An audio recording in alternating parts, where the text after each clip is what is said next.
and I looked up and I could see like a gaping hole on the side of the one tower. As we approach the anniversary of one of the most infamous days in U.S. history, a former New York City firefighter recalls the terrifying moments of 9/11. Good evening, everyone. I'm Dean Stevens. And I'm Victoria Hansen. Nearly 3,000 people were killed in the terrorist attack at the World Trade Center, the Pentagon, and near Shanksville, Pennsylvania. Again, this was on 9/11. As events here and across the nation get underway to honor the lives lost, for some, the day takes on a personal meaning. ABC News 4's Nikki Gaskins joins us live tonight in the studio with more. Nikki.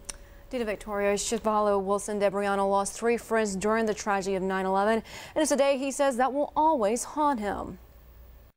More than 10 years after 2 planes crashed into the World Trade Center, something new is on the horizon. We're not just going to be knocked down and knocked out. We're going to come get back up. Chevalo Wilson Del Briano lives in the Low Country now, but on 9/11 he was working as a New York City firefighter.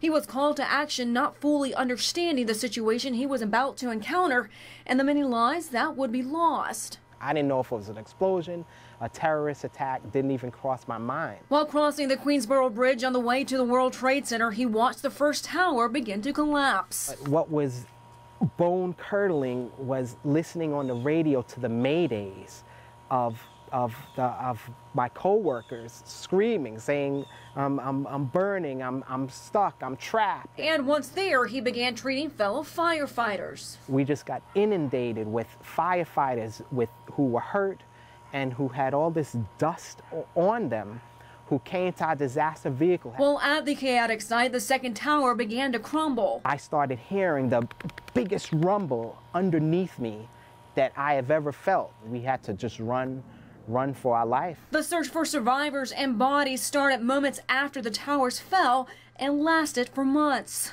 This one is here. I was trying to use the respirator at ground zero.